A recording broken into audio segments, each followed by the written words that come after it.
Hello, everyone, and welcome to Recruiting Every Second, the show on the Believe Podcast Network that has you covered for everything that is SEC football recruiting. I am your host, Blaine Gilmer. You can follow me on Twitter using @BGilmer18 and follow the show using @recruiting_SEC. And today we are pleased to bring you a show that is all about the SEC West. There is so much going on in the world of recruiting in the SEC West. And, there's a lot of people out there that are very competitive when it comes to their team, especially the fan bases out there in the SEC West. Alabama has kind of been the face that runs the place, if you will. They've been the face of not only the SEC West, the face of college football, with except for maybe a year in there where LSU came in there and, really turned the college football world upside down with Joe Burrow and what they were able to do over there under Ed Orgeron in that magical year of the 2019 National Championship. But, ladies and gentlemen, it has been all about Alabama so far, and right now recruiting is the only way to really try to change that and get back in good graces, so to speak, be able to topple the legend that is Nick Saban, who just signed a contract extension through 2028, so the 2028 season. So there is a lot to cover here on this show that will focus around the SEC West. Later on, we'll have a feature interview that is with Miss Julie Bodwin of Tiger Details. Tiger Details is the LSU affiliate for the Rivals Network, and no one covers LSU football and LSU football recruiting better than Julie Bodwin, and we will have her on later in the show, as LSU is one of those prominent programs, the one that really has the best chance at recruiting year in and year out up against Alabama. So we're going to talk about where each SEC West team stands in the Rivals teams ranking right now. Speaking of Rivals, guys, I am a writer and recruiting analyst with UGAsports.com. So if you want to catch things not only about just Georgia, there's SEC content on there. Each and every day there's new content going on. Rivals, UGAsports.com is where you can find some of my work over there. And, I enjoy covering the Georgia recruits because it overlaps with so many SEC teams, like I said. So go check it out over there. If you enjoy the pod, you'll enjoy the work over there. And wanted to tell everybody that today the show is brought to you by BetOnline. Guys, if you are someone that enjoys putting a little extra action on a game, if you're someone who just likes to follow the betting odds, follow what the lines are, the different prop bets, anything like that, BetOnline has you covered for all of it. So BetOnline is the fastest and easiest way to bet on all your sports action. BetOnline has you covered for all the news, scores, and odds, and it's the best way to place your bets, and it's free to sign up. Free to sign up. What's that going to hurt? Just make sure you're betting responsibly, things of that nature. But head to the website betonline.ag or use your mobile device to sign up today and receive your 50% welcome bonus on your first deposit. BetOnline, your online sportsbook experts. And we're thankful for BetOnline for presenting the show today, which I said here on Recruiting Every Second is all about the SEC West today. So you want to be a coach in the SEC West, huh? You want to be involved in that. You think your team should compete at the top year in and year out. But let me give you a little rundown of the 2022 team rankings for Rivals right now. LSU is sitting at number 2 with 12 commits, which Julie Bodwin will go in great detail on many of those later on. They finished 4th last year in the rankings, so LSU recruiting terrifically once again under Ed Orgeron over there. Mississippi State is the next team that comes in currently right now with 14 commits over there, ranked at number 7. Mississippi State kind of got really just skull-dragged by Ole Miss last year in the recruiting cycle. A lot of flips. Ole Miss was able to actually flip targets away from them, commitments away from them late on, and, it wasn't a good situation. I've always said that the way that you're able to improve your program, and the way that you're able to turn things around is, one, through recruiting. Two, you have to lock down your state. You have to keep the best players in your state there. You have to keep the Georgias, the Alabamas, the LSUs, the Clemsons, Ohio States from coming in and pulling that talent out of your state. And Mississippi has plenty of talent that is from around that state, that area. Currently, right now, what is helping this class in the rankings is that Mississippi State has 3 4-stars in Jacarius Clayton, Khalid Moore, and Donterry Russell, and they are from Tupelo, Mississippi, Poplarville, Mississippi, and Jackson, Mississippi, respectively. Overall, Mississippi State has 8 of their 14 current commitments from the state of Mississippi. That is a good start for Mike Leach and company. Of course, they're going to have to close strong to remain in these top 10 rankings, and there's a long way to go, but they sit currently at number 7. We move down to the next one. It is Texas A&M. Texas A&M is a program that under Jimbo Fisher will now be a perennial contender to be one of the top recruiting classes in the country. I'm talking about top 2 or 3 probably before it's all said and done. Jimbo Fisher has all the resources he could ever want out there at Texas A&M, and they are just able to really impress recruits they bring in. These are official visits are impressive.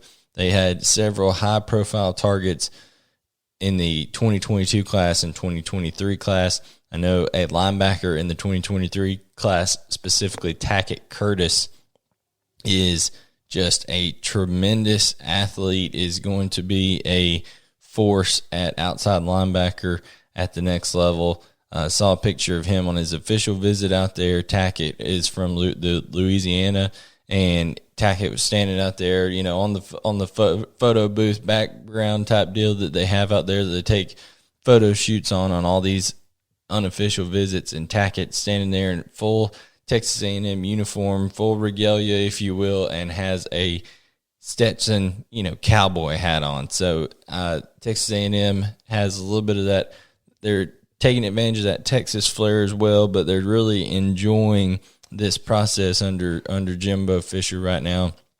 Of course, all of the drama that is going on right now surrounds Texas A&M and Georgia, where Texas A&M hired Nick Williams away from Georgia. Nick Williams, a former graduate assistant coach at the University of Georgia, that was the main recruiter for Bear Alexander, Keithian Bear Alexander, and Deion Smoke Bowie, who have both been committed to Georgia for quite some time. Each took an official visit over this past weekend.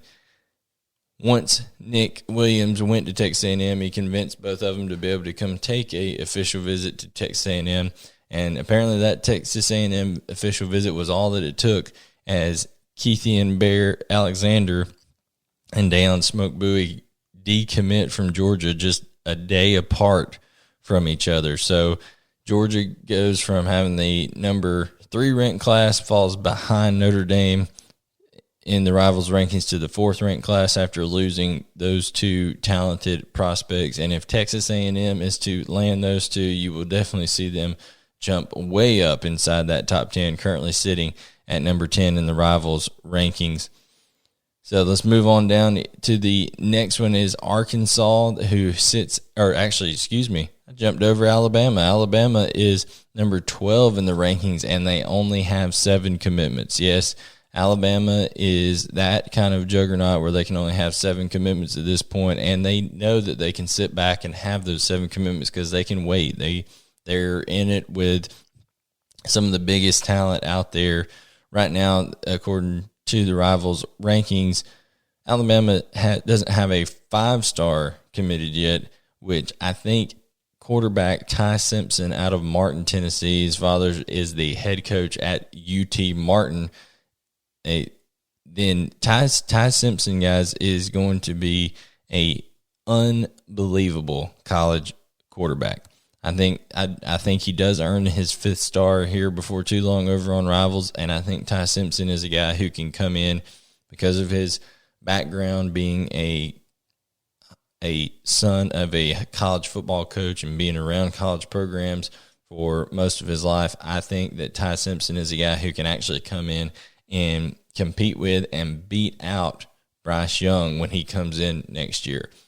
I think Bryce Young is tremendously talented. He's got a lot of skills. I'm not so sure he's going to have the greatest year. I'm not sure he's like, a right-handed Tua Tagovailoa. I don't think any of those things about Bryce Young. There's some people that are, even mad that Tyson over there is not getting a shot at Alabama. We'll see what ends up happening. But I can tell you this, Ty Simpson, Emmanuel Henderson, these are both really talented players. They got another commitment from a 4-star, Le'Veon Moss, out of Baton Rouge. So that kind of gives you a heads up on what's going on with the Branson Robinson situation. They were really in on Branson Robinson, a running back out of Mississippi. Speaking of locking down Mississippi State not in on Branson Robinson, who that would really help a class like theirs. However, Alabama ends up taking a commitment from Baton Rouge native Le'Veon Moss, not Branson Robinson. So that means Branson Robinson probably headed to the University of Georgia. I actually put a forecast in for him over on Rivals not too long ago. So look for Branson Robinson to end up at Georgia. But getting back here to the SEC West, Alabama is sitting pretty right now, being the 12th ranked team in the country. Of course, coming off another national championship, Nick Saban just signed an extension. Don't think that wasn't done for recruiting purposes, folks, because he wants these recruits that he's talking to now in the 2022 and 2023 class to know, hey, I'm going to be in here for the long haul. So look for Alabama to finish strong and just be excited if you're an Alabama fan about bringing in Ty Simpson, because it's unbelievable the quarterback play that I think he will bring to Tuscaloosa during his career. Like I said, the next team is Arkansas there with Sam Pittman. We did a deep dive with Mr. Kyle Sutherland of the Hog Talk podcast. Everybody out in Arkansas is extremely excited about what Sam Pittman has been able to do in recruiting so far and what he will continue to do. Because, like I said, locking down the talent in your state, well, Sam Pittman is doing that. One of the biggest recruits, both figuratively and literally, out of the state of Arkansas in quite a while, Marion Harris, who was offered by Alabama, maybe one of his first offers. I mean, this is not some guy who slipped through the cracks or something like that and it's ended up in Arkansas. This is a bona fide 4-star future NFL type talent in a Marion Harris at offensive tackle, who is 6'7", 338 pounds, 4-star out of Little Rock. So Sam Pittman is being able to not only do that, but he's going and expanding the map, going to get guys like Miles Rouser out in Belleville, Michigan, brings in a terrific running back in Rashad Dubion from Ellenwood, Georgia, a Cedar Grove program there, who's a perennial state title contender. So 4-star running back out of the heart of Georgia there. So Sam Pittman is able to use some of his past connections and also is locking down the state of Arkansas, some of the most talented players and prospects in the state of Arkansas. 1, 2, 3, 4, 5, 6, 7 commitments from the state of Arkansas right now out of the total 10 commitments and the 14th ranked class in the Rivals rankings. You can go check all the stuff out on Arkansas using hogbeat.com, which is the Rivals affiliate there for Arkansas. So alone, guys, just to recap here on Recruiting Every Second, I'm your host, Blaine Gilmer. We're covering the SEC West. Before we get to our feature interview with Julie Bodwin, then we have LSU at 2, Mississippi State at 7, Texas A&M at 10, Alabama at 12, Arkansas at 14, and then the other team that you have to look at here, Auburn, is all the way down. All the way down at number 54. They only have 3 commitments right now. Brian Harson's got a lot of work to do. Came in kind of late. We'll see what happens with Auburn, guys, but this is going to be one of the classes that struggles a little bit for the for Auburn, and it's going to be a tough deal where one bad recruiting class can set you back years, guys. So Auburn will definitely have to finish strong. I know Mike Bobo and company are really good recruiters, so we will see, and Derek Mason on his staff, so we'll see how Auburn finishes. But, you know, as it stands right now, a class where you are well outside the top 25 even of the recruiting rankings, that is not a good deal for you in the SEC West. So we'll see if Auburn's able to land some big time recruits. Right now, they don't even have Holding Garner is really out of Savannah, Georgia, out of Benedictine down there, quarterback 6'3", 215. He's really their star in the recruiting class. So we'll see if they can build something around him, but right now it is not looking pretty for the Auburn Tigers. They sit at number 54, and then rounding out the SEC West is Ole Miss. Auburn only has 3 commits, while Ole Miss only has 2. 1 4-star, Marquez Dortch, and then Larry Simmons. So, you know, Lane Kiffin's down there working on a lot of guys, taking a very calm, very assured approach, I'm sure, but still going to be a lot of ground to catch up. I expect with a lot of these schools that are kind of taking a more sit back, getting these evaluations in type approach, that there's going to be a flurry of commitments at some point, and I expect Ole Miss to be no different when it comes to that. So, guys, that is our rundown of the SEC West. Again, I'm your host, Blaine Gilmer, here on Recruiting Every Second. You can follow the show using @recruiting_SEC. You can follow me using @BGilmer18, and make sure to go over to UGAsports.com, where I'm a writer and recruiting analyst for the UGAsports.com website, which is the Georgia affiliate in the Rivals Network. And, guys, thank you so much for joining us here. Remember, this episode is brought to you by BetOnline, and BetOnline is going to bring you this feature interview that we have right now with Miss Julie Beaudoin. And now that feature interview that we promised you here on Recruiting Every Second, we have Julie Beaudoin of Tiger Details. She's a reporter for Tiger Details, which is the Rivals affiliate, LSU Rivals affiliate. Julie, thank you so much for joining us on this episode of Recruiting Every Second. Thanks, Blaine, for having me. I know I've been a little difficult to lock down, but we're in the first week of June, and it's busy recruiting time now that things open back up. So I really appreciate you having me on the show. It is totally understandable as to why you would be hard to lock down with all of these recruiting visits going on, unofficial, official camps, 7-on-7s, and nobody covers it better than Julie does over at Tiger Details. So go ahead and tell everybody exactly why you've been so busy. What's been going on down there in Baton Rouge here the last 9 days or so? Yeah, I mean, what hasn't been going on? Obviously, things opened back up on June 1, and they have not slowed down since. LSU had, I think it was about 15 visitors, unofficial visitors on campus June 1st, most of them in-state guys that, it's easy to get to LSU on a weekday like that. They had a lot of big names in Baton Rouge for official visits on the first weekend, a couple of 5-stars, Julian Armella, Calvin Banks, Cam Dewberry. Those are 3 important in LSU's on LSU's board. I mean, they have to reload this year on the O-line, and those are 3 5-stars that they're making a hard push for. They had a couple of 4-stars taking official visits, Terrence Gibbs and now they've kind of moved on. They've got a couple of unofficials this week. There's guys stopping by with their 7-on-7 teams. I mean, there's over 30 visitors. Today's Wednesday. There's over 30 visitors. It may be pushing 40 on campus today. There's a big group out of Texas, a big 7-on-7 squad out of Texas that traveled in for some of their guys to do private workouts with the staff and that sort of stuff. And then obviously Harold Perkins, who is a highly, highly sought after linebacker out of Texas with ties to Louisiana. He's originally from New Orleans.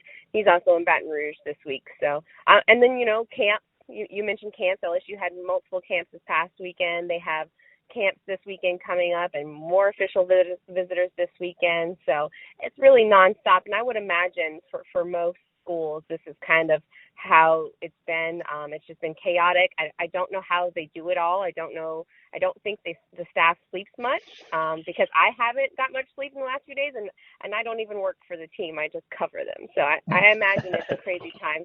It's a crazy time for everyone.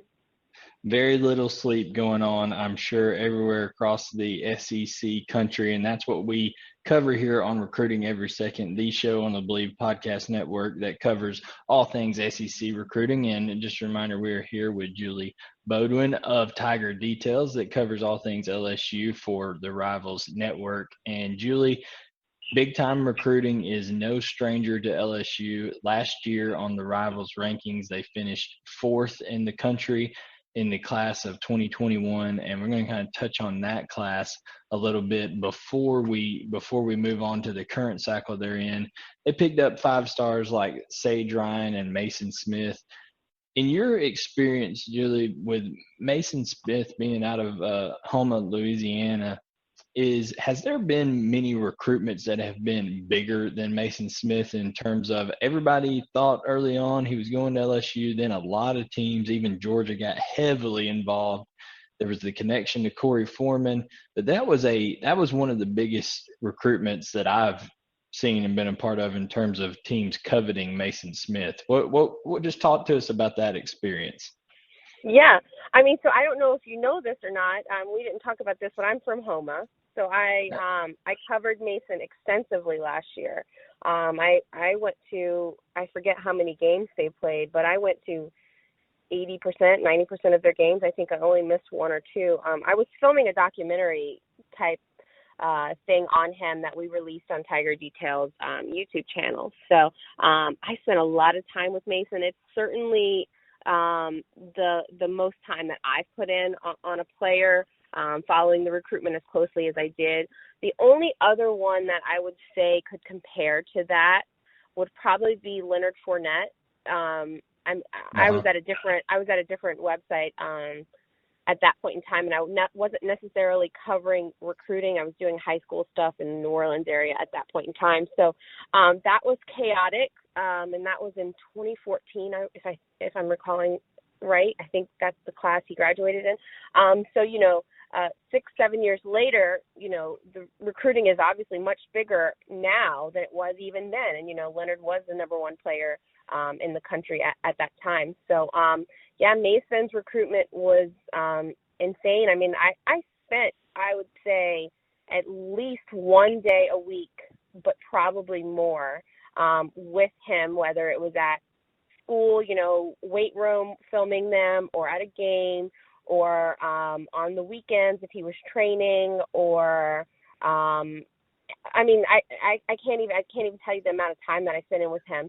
But what I can tell you is seeing his phone and knowing how it was blowing up. I don't, at some point in time, it almost makes sense. A lot of people talk about these lists, kids say, top 5, top 6, top 10, top 15, whatever the case may be. But in Mason's case, when I asked him about it, he had to cut it down, because if you don't cut it down, then you have schools and coaches from 30, 40, 50 universities reaching out every day, and that is just unbearable. You cannot go about your days like that. So you have to cut it down to a more manageable number, where you say, okay, these are the schools, these are the coaches that I'm dealing with, this is who I'm taking calls from, or I'm calling, and kind of go from there. So it was very eye-opening for me to see that firsthand. We filmed his commitment video.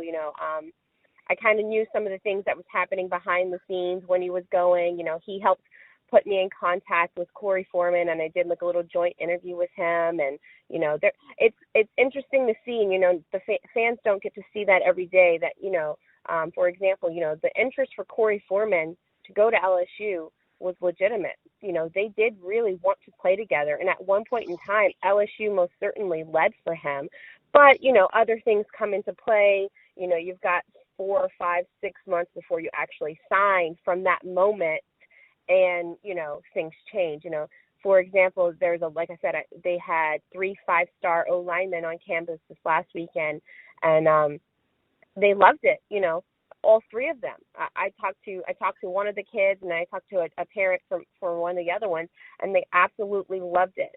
And so it's you want to almost, like, you don't want to start dropping in FutureCast too soon because there's a long way to go.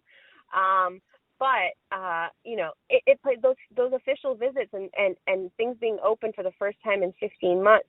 It really becomes a big deal when you walk up to a school, open the doors, and boom, they've rolled out the red carpet, so to speak, for you, and you're like, wow, this is what my recruitment should be like, but things have been shut down for 15 months and it hasn't been. So, but back to Mason, he's a special kid, a special talent, and definitely one of the wildest, craziest recruitments I've seen in terms of the magnitude of it. And then we now have Arch Manning out here in Louisiana, and so his is probably going to be just as big as Mason or Leonard's was 6 years ago.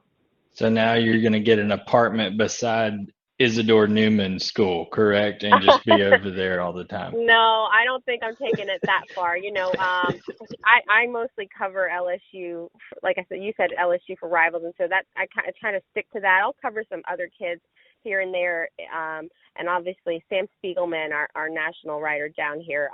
Now he might have to be at Newman every day, and I'm sure LSU's after Arch. Oh yeah, they definitely are. I mean, they are, and a handful of other schools. Clemson, Alabama. I mean, the list goes on and on. The thing with him though is his family's done a really good job, and his head coach at Newman's done a really good job kind of controlling it, in the sense of not letting it get as big and crazy as it could be. Arch is not on social media. That helps, maintain a sense of normalcy. So they've done a really good job kind of handling it and controlling it. But yeah, Sam lives not too far from Newman, so yeah, he'll be there quite a lot. I won't be there every day though.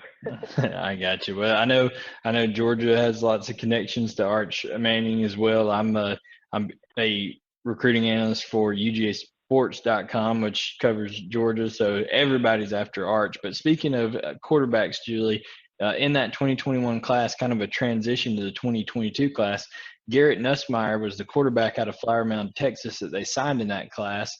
And I know everybody at LSU is excited about him, but I think one reason they may already be even more excited about Garrett Nussmeier is, like I said, transition to 2022. Evan Stewart, who is one of the most dynamic wide receivers in the country, was seen working out with Garrett Nussmeier. They posted pictures together, things like that, this offseason. So Garrett Nussmeier, already before he even plays, is earning his keep there with the LSU Tigers by recruiting one of the biggest wide receiver targets, is he not? Yeah, I mean, Evan Stewart is definitely a guy that LSU is monitoring, and they would love to get him at one of their camps. And I'm sure if he called today and said, hey, I want in, I'm sure they would make that work. But Louisiana has a lot of talent. The 22 class in the state of Louisiana is just unreal with the amount of talent across the state, from top to bottom. And there's a good bit of receivers here. LSU already has Dakotas Crawford committed. They already have Aaron Anderson committed. They already have A.J. Johnson committed, who is the teammate of Arch Manning at Newman. And then there's also Shaz Preston, who's probably I think he's the number one. I think Rivals has him ranked as the number one receiver in Louisiana. He is not committed yet, but he is most certainly one of the top targets left on LSU's board, especially in that wide receivers room. So, yeah, LSU still has to, I guess, reevaluate their board.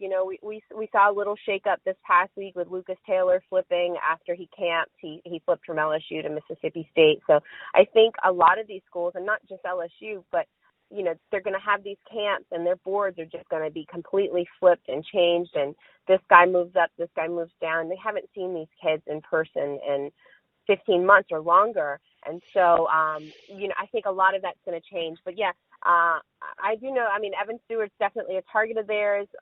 Where they have him on their board, I'm unclear of that. But there's still some in-state targets as well that they've got their eye on.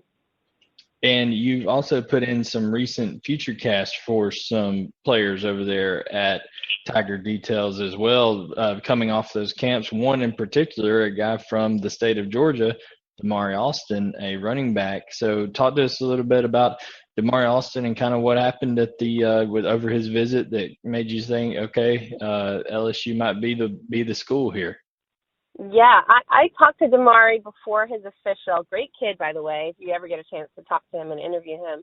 And, LSU has, again, I go back to this, let's start with the state of Louisiana. There's a lot of talent in this 22 class, including running backs. There's Trevor Etienne, the younger brother of Travis Etienne, who obviously was drafted this past year. There's Trevante Citizen, another running back. I think Rivals just moved him into the top 50 nationally.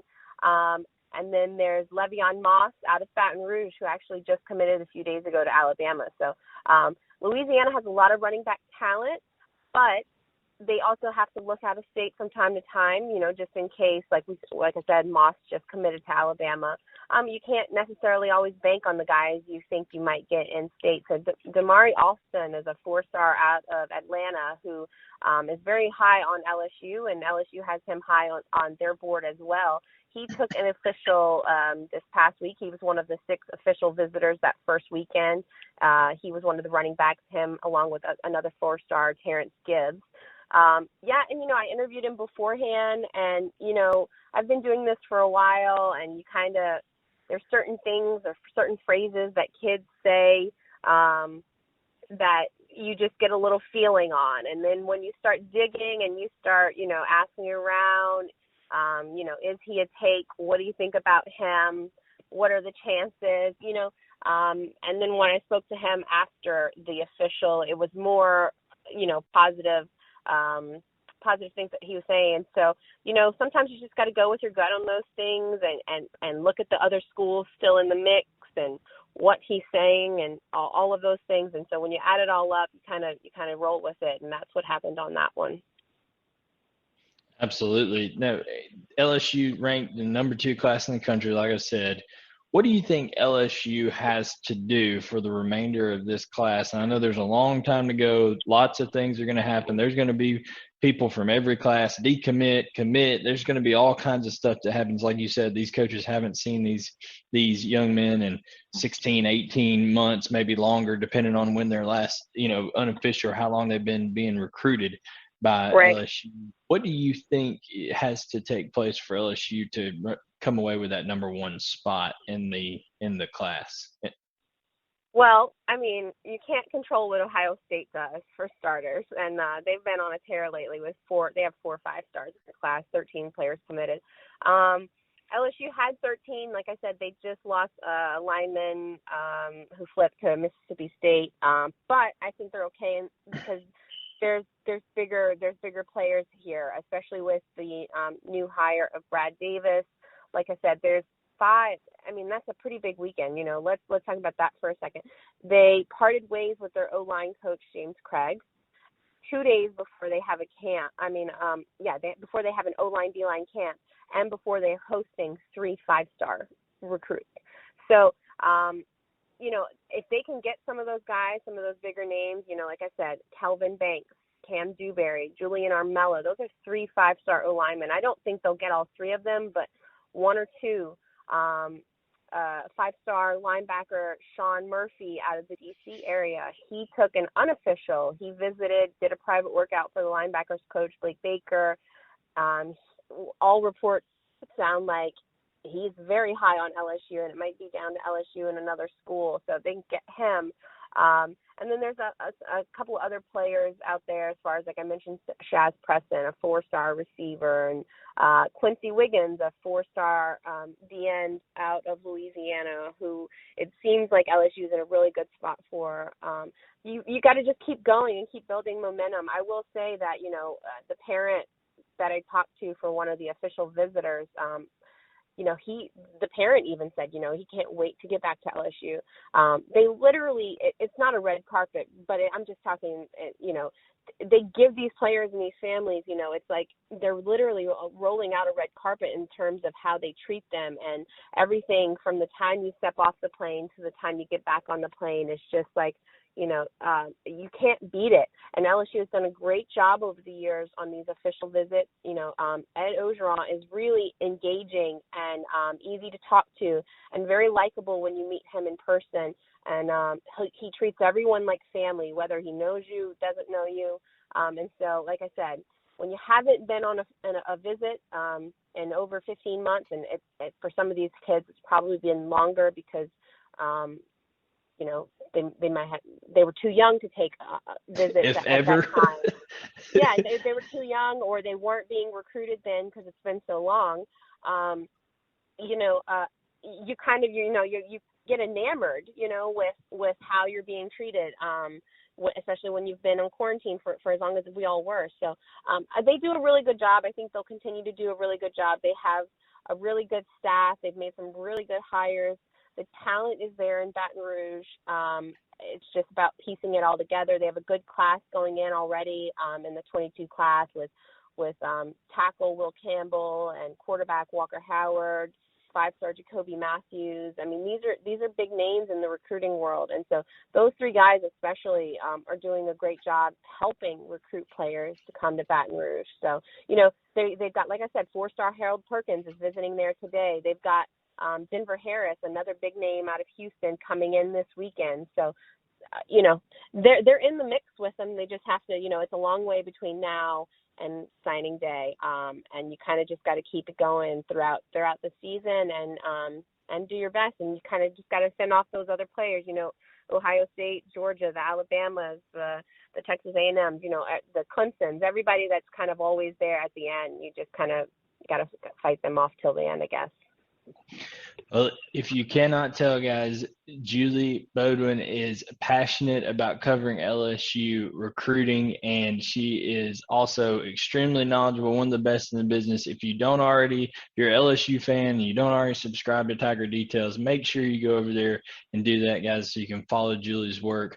So appreciative that she was able to spend some of her time in this just crazy time period for recruiting with us and come on Recruiting Every Second. Julia, thank you so much. Really, really appreciate your insight and your time. Thanks for having me, Blaine. Hope we can do it again in the future.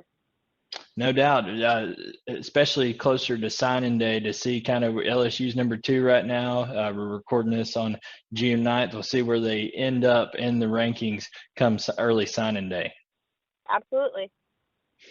All right, guys, that is our feature interview and the end of this episode here on Recruiting Every Second, which is brought to you by Bet Online. So make sure to subscribe, rate, and review on this show. Follow us on Twitter using @recruiting_SEC, and we'll catch you next time.